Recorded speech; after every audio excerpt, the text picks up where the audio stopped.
Dear bad guys, I was 28 years old and 6 months pregnant with my second child when you murdered my husband. I don't know you, and you don't know me or my daughters. But after 41 years, I am ready to tell you how your crime, which I imagine only took minutes, affected me and my family forever. I was sitting in my office when I received the phone call nobody ever wants to take. A police officer got right to the point. My husband had been murdered in his hotel room while traveling for business. He was 29 years old. And there is so much I don't remember about that day, but here is what I will never forget.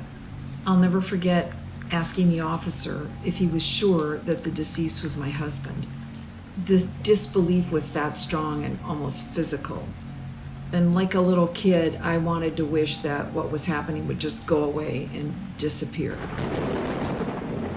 I won't ever forget that I was feeling almost out-of-body shock. This can't be real, that sort of thing. I'll never forget that I instantly started wondering, how am I going to tell my 4-year-old daughter? And numbly wondering what to do next. The rest of that day was a blur. I do remember picking up my daughter from preschool, and I remember crying, and I was holding on to her hand, and she fell in the parking lot right before we got to the car. And somehow that small incident broke my heart even more. I remember spending that first night as a widow at my sister-in-law's home. And my little daughter and I slept in the living room. Even though she was only 4 years old, she tossed and turned all night just like I did. We finally ended up on the sofa together around 5 a.m. watching cartoons. Such a small memory, but I remember that vividly. And then I remember when family members started to arrive. My parents, his parents, our siblings, aunts and uncles. My in-laws were amazing, and even in their grief, they helped me navigate all the arrangements that had to be made. We had to find a funeral home, choose a casket, plan the services. I remember walking into the viewing room at the funeral home where my husband lay in his casket. His family wanted to see him one last time, but the second I saw him, I walked out the door. I just could not handle seeing him dead, looking like him but not looking like him. He was medically retired from the Air Force, so we had a military funeral. And again, there are so many things I don't remember about that day, but I do remember how I felt when the soldiers handed me that folded American flag. I felt profound grief and despair, but I also felt really proud of him and for our country. My father, who is a musician, he sang at the funeral, and he sang Amazing Grace. It's kind of hard for me to talk about this part of it, but I don't know how he did it, but it was so beautiful. And to this day, I mean, it's been 41 years, I still cannot listen to that beautiful, beautiful song without tearing up. These are some of the memories I will carry with me for the rest of my life. Okay, bad guys, your violent actions touched so many lives. Me, our daughters, his parents, his siblings, my parents and my siblings, his work colleagues, our friends, his large extended family, and my large extended family. But the most important thing of all, of course, is you touched my husband's life. You took it permanently and forever. I had and still have so many questions. Why? Why did you kill him? Why did you enter his hotel room and strangle him with the cord of a lamp? What happened that night to justify murdering a young man? What did you gain? What was your desired outcome? Who are you? How were you raised? Do you have children, family, a conscience? Are you still alive? If you are, how can you live with what you did? Do you ever even think about it? Do you suffer guilt? Do you believe in God? Do you practice another faith? Where are you now? How did your life turn out? You must be at least in your 60s now. How is your health? These seem, even to me, like weird things to think about, but I do. There's so much I don't know about what happened, and I really don't think I will ever know. My father-in-law knows more, and I have never really talked to him about it.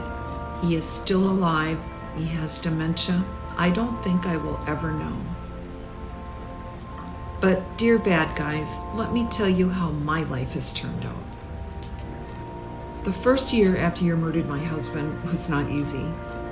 I endured the nightmare of making funeral arrangements, burying my husband, trying to explain things to my 4-year-old daughter. I gave birth to our second daughter. I lived far from family, and I had no idea how I was going to raise the girls as a single parent. I had constant doubts about my ability to move forward, and for the first time ever in my life, I felt hopelessness. I cried more than I ever had or ever would in the future. I felt incapable, inadequate, and useless. Somebody, and I don't recall who, advised me not to make any big changes or decisions during the first year following my loss. And that turned out to be great advice, and I am so glad I listened. I did not move back to my hometown to be near my family. I did not sell our home or even our car. It took me months to even clear out my husband's closet. I remember thinking to myself, who would want to be with me? I can't imagine meeting someone who would want to be a part of my life again. 2 kids, widowed. But, and this is so important for you to know, I was not permanently broken. You hurt me, but you didn't break me, bad guys. Not even close. Because I moved forward. Slowly, of course, but still forward. What kept me going? My daughters, my faith, my family, friends. There was so much to live for and so much potential for good things and so much love out there. And I feel really strongly that because of those blessings and my optimism, that you could not wipe any of that out, and my new and different life unfolded. I met a man, a wonderful man, who became my husband and partner. And together we navigated the next chapter of both of our lives. My daughters only know him as their father. He is their dad in every sense of the word. It's so sad that they don't know or never knew their biological father, and my second daughter never had that opportunity. We weathered the ups and downs of a blended family. He had 2 children also. And we will celebrate our 38th wedding anniversary in a few months. During this time, I started and sold 2 companies, and I could not have done that without my husband at my side.